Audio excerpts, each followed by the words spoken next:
Go. Thanks for taking the time to do this. If you want to just kind of jump into it, we'll talk some Griz. Just kind of figured get caught up. It's been kind of a weird last couple weeks where they're 4-1, but the critics have been chirping. A lot of people, a lot not happy with the way they've gotten a 4-1. Maybe just to say it, I think Idaho State's a lot better than people give them credit for.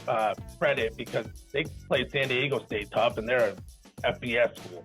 So that being said, you've seen the Griz in person a couple of times this year. Just wanted to ask you what's going right for the Griz and then kind of what's going wrong. Just your thoughts on kind of the team so far. And they are off to a 4-1 start, like I said. So that's always a good sign. At least they're winning games.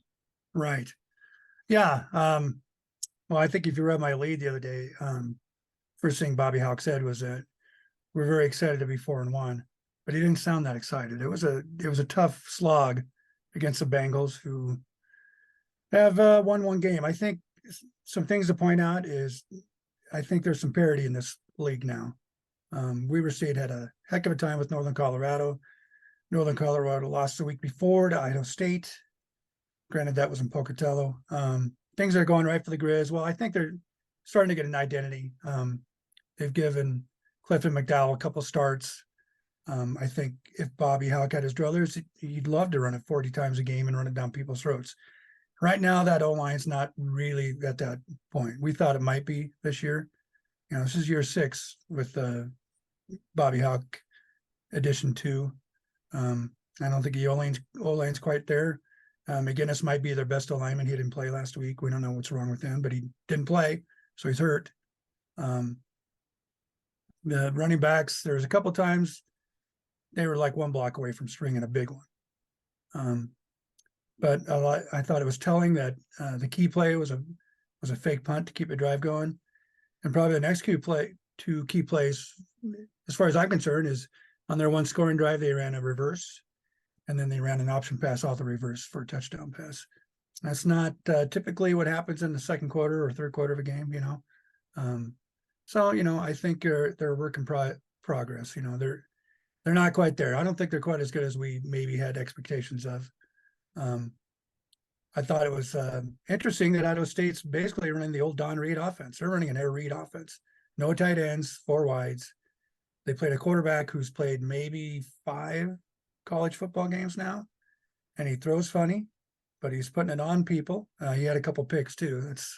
You take the bad with the good, I guess. But it was a more exciting offense to watch in a lot of ways because they threw the ball and got people open and had raw combinations and found the soft areas. And it was up to the Griz to make some adjustments and get some momentum back in the second half, because I don't think anybody expected or was very happy with in that stadium 7-7 at halftime.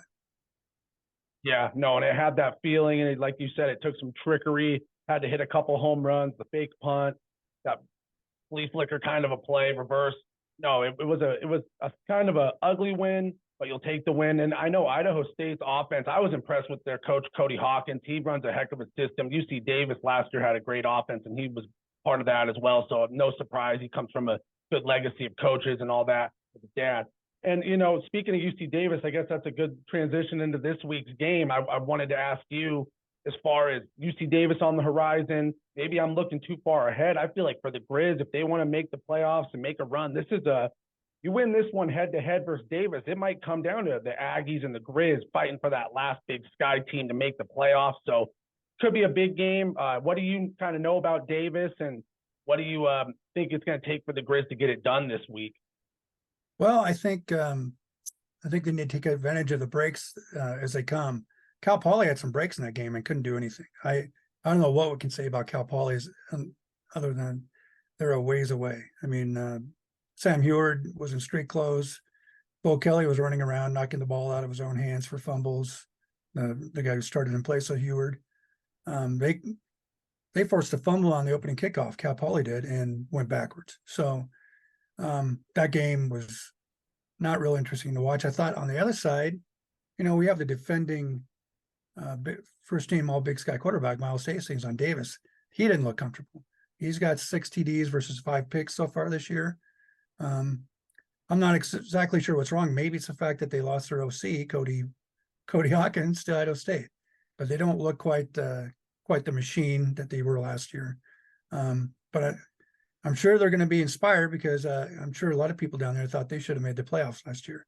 And I think the Griz were the last team in out of the Big Sky, and Davis was the first team out. And they've still got talent. They've got, they're missing a couple running backs, so they're down to the third stringer on Saturday. They're not the juggernaut maybe we've seen in the past, but and like you said, I think the Griz will make the playoffs at 8-3, but man, there's some tough games coming down the schedule.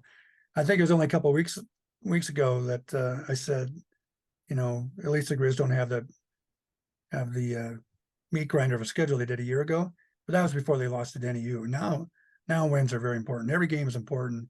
They probably can't afford to lose to Davis because they have to go to Idaho yet, and they get the Cats at home, and man, the Cats look good. So better win down there in Davis. Yeah, it feels like one of those games. And you mentioned earlier a little bit about the Griz and offense and all that. We talked about, or maybe we didn't even mention it, but I was thinking Clifton McDowell kind of made some plays with his legs. The run game didn't really get going, but they had some flashes versus Idaho State. Yeah, we did talk about that a little bit. Point being, I feel like the run game's going to have to really come to life versus UC Davis. Keep the ball out of the Aggies' hands on offense because you don't want them getting in a rhythm. And like you mentioned, I did think that as well. Maybe Cody Hawkins leaves, and no disrespect to their coaching staff now, but he's had a big impact on that. Idaho State offense looks clean, and UC Davis is taking a little step back. So you kind of wonder if maybe they're just not quite exactly the juggernaut offensively they've been in the past. I know they lost a key running back last year. I think it was Gilliam. He's off to he was graduated or whatever. But that being said, it feels like the run game is going to be crucial for the Griz, big road game. So it'll be a fun one. I did want to ask your thoughts on the Grizzlies' kind of approach at QB so far, and who do you want to see kind of out there, I guess, in the fact Sam Vidlak showing some flashes, Clifton McDowell showing some flashes, and do you think either one's really earned the starting gig? It feels like they're going to roll with McDowell again after the win, but that being said, you don't know. It's been kind of playing poker a little bit for Bobby Howe. Yeah, I really couldn't tell you, and I'm sure Bobby wouldn't tell you who's going to start this week, but it seems like McDowell lends him a bit more of a identity. Cody Hawkins called him the Big Sky's biggest tailback after the game Saturday. He's 6'4", but he's got some pretty good moves for a kid that tall. Runs pretty well. I don't know if he has breakaway speed. We haven't seen it so far. Nothing like we saw out of Sean Chambers Saturday. Holy cow. But yeah, I think McDowell gives him a little bit more of an identity. Although, it's usually about this time of year where the Griz take off. And, on that note, I've seen plenty of good Griz teams have bad losses. And NEU was a bad loss. 04, Portland State was a bad loss. 08, they went to Weber and just got worked for their second loss that season. 04, 08, they made the chipper. Not saying this team can do that, but it seems like they have a loss where you think, wow, where's this team going to go? And then Bobby Hawk and his staff and his players seem to get right and start reeling off wins. So they sure need this one Saturday. I think McDowell will probably start. I think every Lion loves the run block, so maybe they just start putting it to people. Yeah, no, that makes sense, and I think that's a good point. And the NAU loss, it's one of those ones at the time looked really bad. They came back and played Sac State really tough last week. Came down to a 1-point game, so all of a sudden that loss doesn't look as bad to me, at least. I think NAU might have been a little underrated because Sac State's was still a top 10 team in the country, if I'm not wrong. So all of a sudden, and yeah, no, I think the identity thing, there's a lot of interesting parts with McDowell. I think he does give them a little bit more of identity. That's something to look at definitely moving forward. Do they just kind of go run heavy and go all out? And like you said, that was a bad loss, but sometimes teams need that wake-up call. That could have been the one. They take care of business versus an Idaho State team that's on the rise. We talked, you weren't on the panel last week, but I was really high on Idaho State coming into that game. I thought they had a chance to pull one off in Missoula, which I don't think they've done, I heard, since like 20 years, or maybe they've never won there. But the point being, they've never won at Washington Grizzly. That's what it was. Yeah. So they've never won at Washington Grizzly, and they played them tough. And like I said, I gave a lot of credit to Coach Cody Hawkins. That was a big takeaway. So I'm not as worried about the Griz as maybe some of the, I've just been on Twitter and you see a lot of Griz Nation has not been happy with these wins, even though they aren't pretty, but they're winning games. And the Griz, they do play kind of a little bit of an old school style of football right now. They're like, let's play defense, run the ball. So we'll just see if they can keep building on that. The Davis game's going to be huge. As far as other things around the Big Sky, just anything you wanted to throw out there, or anything it feels like the conference is kind of wide open right now. We talked about how it's so deep, and I mean, it feels like the Cats are rolling, but other than that, it's kind of a wide open conference where top to bottom, it feels like besides maybe Cal Poly and Northern Colorado, just played Weber tough. Everyone can at least compete right now. Yeah. Yeah, like I mentioned before, there's quite a bit of parity. The game I really enjoyed watching on demand last night was Idaho at Eastern. Just an amazing game. Eastern didn't have their starting quarterback. They scratched him game day. They put in a guy named Jared Taylor, and he ran his tail off for 121 yards. Notably, took one sack all day, and it was from a kid who transferred into Idaho from Montana Tech. And there you go. But they played Idaho very tough. Had 3 different leads. Idaho always came back and got them. And I just thought it was telling that Eastern was able to play him that good with a backup quarterback. And then they played a third guy who was recruited as a quarterback, but they play him everywhere. A guy named Wortham, and he tore off a 35-yard that was just ridiculous, a ridiculous touchdown run. So once again, Eastern seems to be quarterback rich, and that kind of brings me back to Montana a little bit, because when Montana's been really good, they have really good quarterback play, and we're just not really seeing that. Haven't seen it. It seems like when they do get a quarterback playing well, he gets hurt, and there's no real solid plan B. Whereas the Cats now, they haven't had touchdown Tommy Malott for 3 weeks, and it hasn't mattered because Sean Chambers is such a weapon. Tore off an 88-yard run that was just ridiculous. There's not many teams in FCS that have a guy like that, and he's not really the starter. I mean, he is now because of injury, but he was the number 2, So, when Montana gets the quarterback situation figured out and gets that guy playing at a really high level, then watch out. Are we going to see it this Saturday? We'll see. We'll see. Yeah, and McDowell, maybe he gets a little rhythm going, come off a win, gets the swagger going a little bit. I was thinking last year watching Lucas Johnson play, sometimes we maybe not let's say take it for granted, but gosh, it's looking like, gosh, he had some games last year where the Griz just haven't had that weapon where all of a sudden the QB can just take over a football game. And like you said, Sean Chambers, that was kind of one of my biggest takeaways from Montana State's win over Portland State. I think he's an underrated passer. He was making some great throws in that game, and now he looks like he's confident knowing, all right, I'm the one running the show. I'm going to get the snaps. All of a sudden, you add in his weapon as a passer and a runner. He's looking pretty dynamic and dangerous. And when touchdown Tommy comes back, it's just one more weapon they're going to have, because I know he was a little one-dimensional before. Now, I don't know. He had some plays I was like, he's going to be gunning for the starting job. He keeps making these throws where you don't usually lose a job to injury, and touchdown Tommy's a key part. Point being, Chambers looks good. So, no, I agree. And, yeah, it's just a matter of time to see how the Griz this season plays out. It's going to be kind of one of those years where every game's a dogfight, it feels like. But that's kind of how the whole conference is. That, like I said, the NAU Sac State game, Weber State Colorado game, it's a weird year, a lot of parity, like you said, Fritz. That's a great way to put it. I will say Eastern Washington, you mentioned, I'm pretty high on the Eagles right now. I'm looking forward. They're going to be in Bozeman later this year to take on Montana State.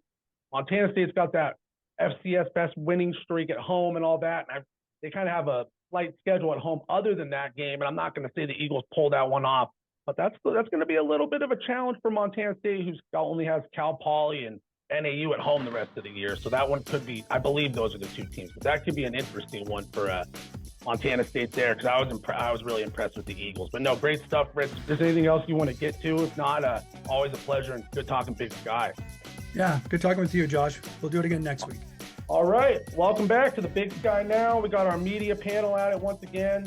A little less spaces this time, but we got Mark Nelke out of Idaho once again and Ian Bivona out of Washington. Going to talk a little Big Sky football. I did do a little conversation this week with Fritz on the side, a little Griz talk. He wasn't able to make it tonight. He was bummed out, so we had to get some Griz action in the show. So that'll be in this episode too. But we'll talk I was going to say we could dive into some of the topics for the week, or I did want to say Mark was at the Eastern Washington-Idaho game. That was an epic battle. We were just talking about that off air.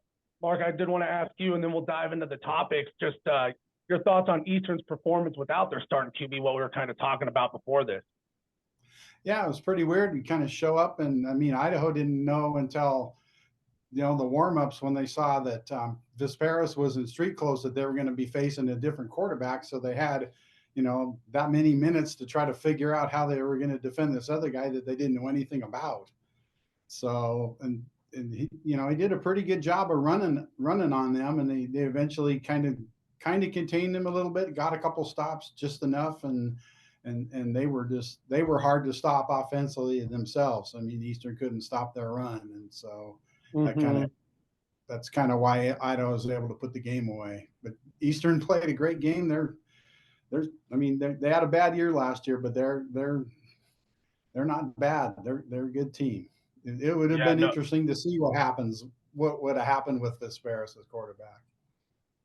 100%. I can't help but look ahead in a little bit now if Vesperis is healthy for that Montana State matchup later in the year. I know that's a big fish to fry, but I have a feeling they're going to make it interesting in that one. Ian, I know you cover Eastern Washington as well. Your thoughts on that performance, then we'll jump into some of our usual topics. Yeah, I mean that I think it was like 350 yards that Idaho had on the ground on Saturday. Even without your starting quarterback, it's going to be tough to overcome a statistic like that. So they just got to solid up. They got to solid up that run defense. It's that was a big problem for them last year. It's been a bit of a problem early through this season. So we'll see how that stacks up throughout the rest of the season. But yeah, I mean, you got to give them credit. One score loss without your starting quarterback.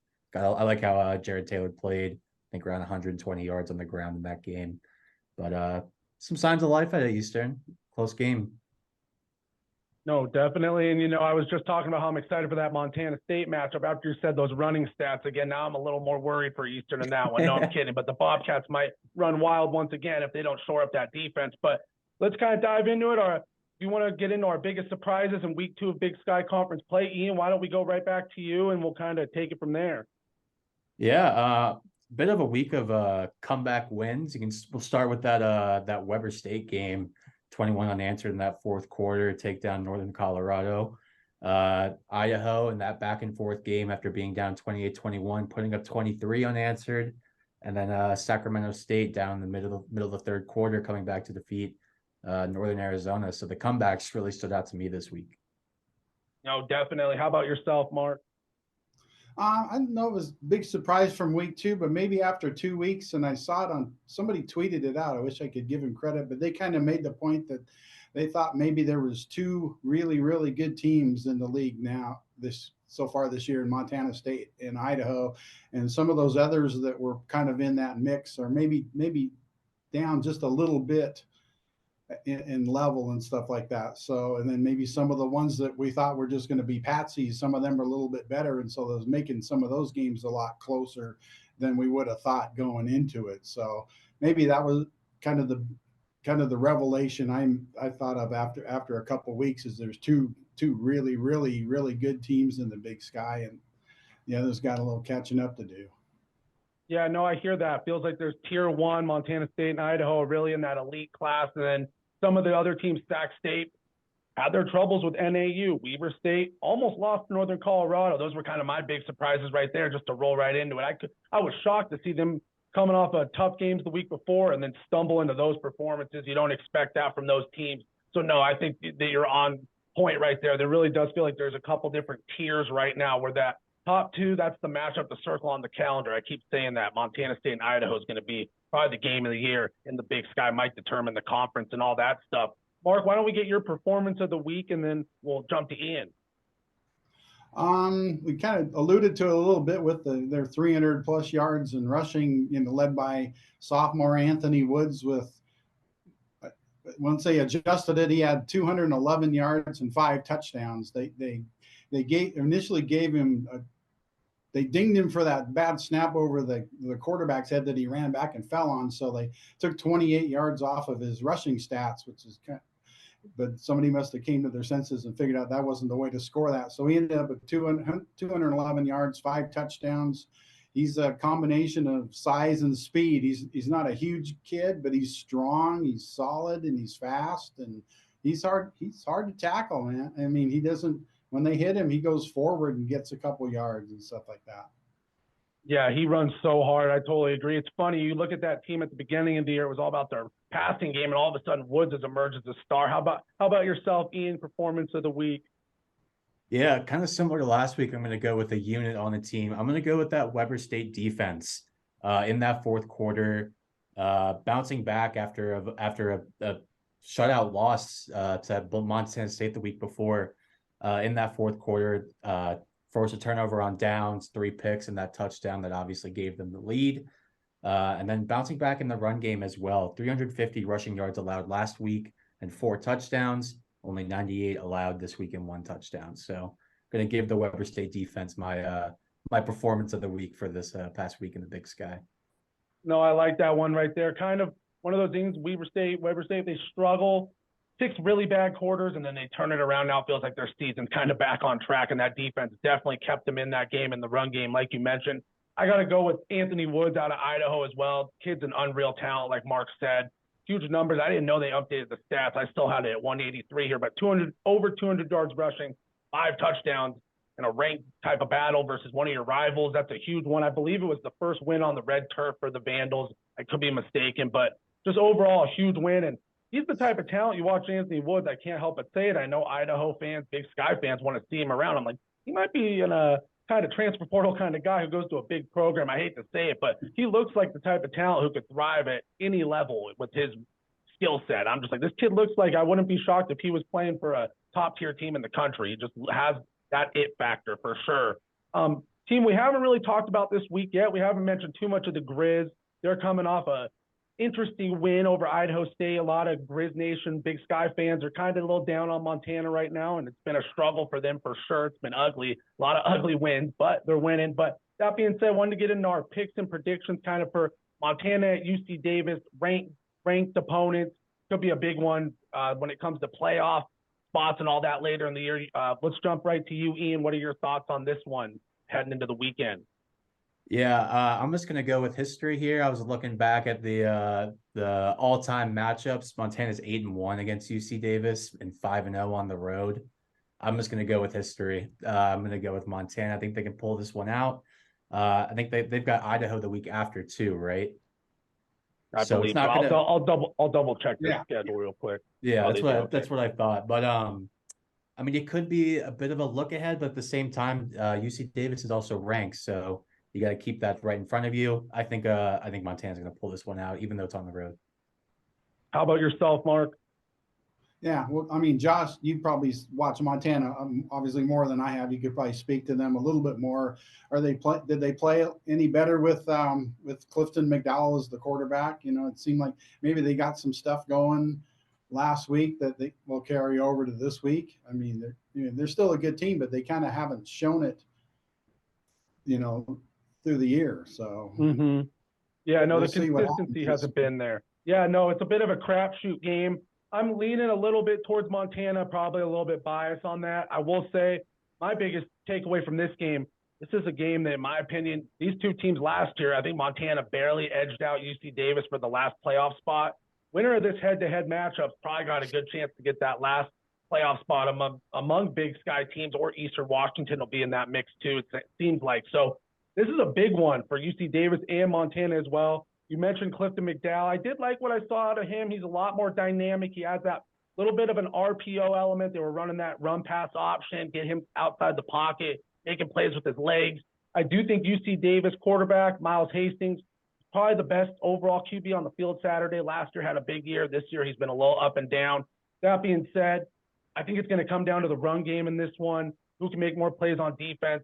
The Griz do win a lot of those ugly battles, so that kind of favors them. But UC Davis jumps out to a lead. Look out, because the Griz are not a team that could win from playing behind. So I'll leave it there. I think they got to start fast and take care of the football, all of those things. But I do like McDowell running the offense. I think he showed a couple other elements that they've been missing, where it might be a broken play and he scrambles for 7 yards. And it doesn't sound like much, but it's better than taking a sack. So just one of those little things where having a guy who can make a couple plays here and there.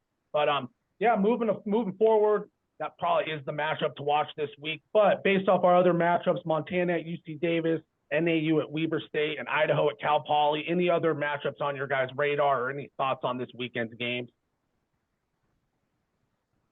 I would say, you know, the Idaho Cal Poly game is kind of a trap game before Montana coming to town next week, you know, on ESPN and stuff like that. So I think Jason Eck's pretty good about keeping his team grounded and just focused on doing what they do. They're not they're not flashy or anything. They just run the ball down your throat, and if you stop the run, they got guys they can throw it to. So, that travels, and so if they just take care of business there, and then we can talk about the Griz coming to Moscow in a couple weeks. Yeah, no, definitely. That is a bit of a trap game for them. Easy to look past Cal Poly, who's coming off a loss. Their starting quarterback was out. So we'll have to see if Sam Heward's back in action. That definitely will affect things as well. But no, I like that. How about yourself, Ian? Any thoughts on the games on the radar this weekend? I want to see the Weber State offense get on track. Before that fourth quarter last week, I think it was only 7 points through that first 7 quarters of Big Sky play. At home against Northern Arizona, I want to see that offense get on track as we enter this week 4 of Big Sky. Everything's mashing together. It's been a crazy month. Week 3 of Big Sky play. Yeah, no, Gotcha. I know it. I hear how that goes. No, yeah, time's flying. But no, I think that's a really interesting matchup because NAU is a team who, you look at that Griz loss a couple weeks ago, you're going, what's wrong with Montana? And then NAU almost beat Sac State last week, who's still a top 10 team in the country, and Sac State only loss has been to Idaho.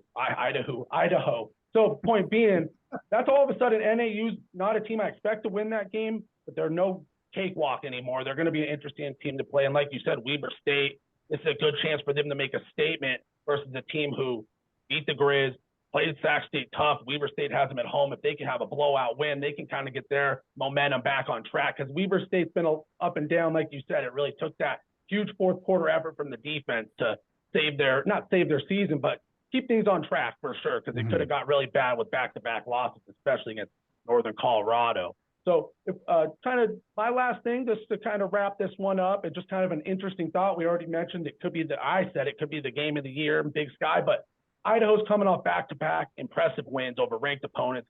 Montana State's rolling right now. We all know that. They've been a powerhouse in the FCS the last few years, and it feels like Idaho's right there. So I'm going to look ahead a little to that October 28th matchup in Moscow. It could determine the Big Sky Championship. Just as of now, let's go to Mark first. Who's your favorite, looking from way too early to say, but just kind of heading into that game? What do you like? What do you see forecasting? Because that might determine the Big Sky when it's all said and done. Yeah, could the top seed or the second seed out of the Big Sky and stuff like that. So we'll see. I mean, Montana State's got a couple good running quarterbacks, and Idaho has struggled with running quarterbacks. I mean, Jared Taylor for Eastern ran pretty well against them, so that could be an issue. But I don't know if Montana State has faced the team as balanced as Idaho. So, very true. Yeah, no, that's very true. How about yourself, Ian? Yeah, I mean, like you said, Josh, that game it seems like it's months away, but it's only a couple of weeks out of here. I'm just so excited. Idaho at home, I think that's going to make a huge difference in this game. But man, I'm counting down the days. That's going to be quite a matchup. Yeah, no, and I am jumping the gun. I'll admit that 100%, but I just can't help but think of that game and two offenses who are just rolling. Styles do make fights. One team's more run heavy in the Bobcats. Idaho's, they can beat you either way. So I'm kind of thinking it's going to come down to touchdown. Tommy Malot's been out for the Bobcats. Can he get back on the field? Do they have that extra element? If not, Idaho at home, all of a sudden you got a good chance of pulling that one off, and that could be a real statement win to the entire country because you beat the Bobcats who have been rolling in Big Sky play. Send a message. So I just think that's a huge game to look forward to. Like I said, I don't want to jump the gun too much. We are it feels like months away, but I guess it is only about 3-4 weeks. So it'll be here before we know it. But just wanted to get your guys' thoughts on that. And then any last things you guys want to throw out there for this week's show? Just great stuff as always, and I appreciate your guys' time. I guess it's also a big game in the sense that obviously the winner is pretty much going to be probably a top 8 seed and get a first round bye and host a second round game. But I don't know that the loser would be too. They might. It just kind of depends on some other factors. So that would make that game a big one too, because both obviously at this point are headed to the playoffs, unless something really bad happens. And then I was going to throw in something about Eastern that they're off this week. Then they play at Idaho State next week, and that'll give Visperis time to more time to heal up from his injury that he suffered last week. So that bye came at a good time for Eastern. Yeah, definitely. And Vesperas is a game changer. I keep thinking, how would it have been if he was on the field last Saturday? And I am looking forward to their matchup as well with Montana State. Montana State, last thing I'll say about what we were discussing and the seeding and all that, they got kind of a real tough schedule coming up. They do have to play at Sac State as well. So we'll see if the Bobcats can make it to that game undefeated. That's something to factor in as well. Anything else that you want to throw out there, Ian? If not, great stuff, guys. And always a pleasure talking some Big Sky. Yeah, I just realized I never actually gave my way too early pick for that game. So I'm gonna go with my gut. I'm gonna say Idaho. From now, 3 weeks out of that game, I'm gonna go with Idaho in that. Yeah, our way too early picks. I like that. It is way too early, but hey, it could be the game, one of the games of the year in the country, and the FCS is definitely looking like the game of the year in the Big Sky. So we'll wrap it up there, guys. Awesome stuff as always, and looking forward to getting back to it next week. It's kind of a light week with the bye weeks and all that, but the home stretch is coming. It's going to get real interesting, and all of a sudden teams are going to be fighting for, like Mark said, seeding in the playoffs, conference titles, all those good things. So it's really heating up, and got to love that. And everyone, thank you for watching the Big Sky Now. As always, that'll do it for this week's show.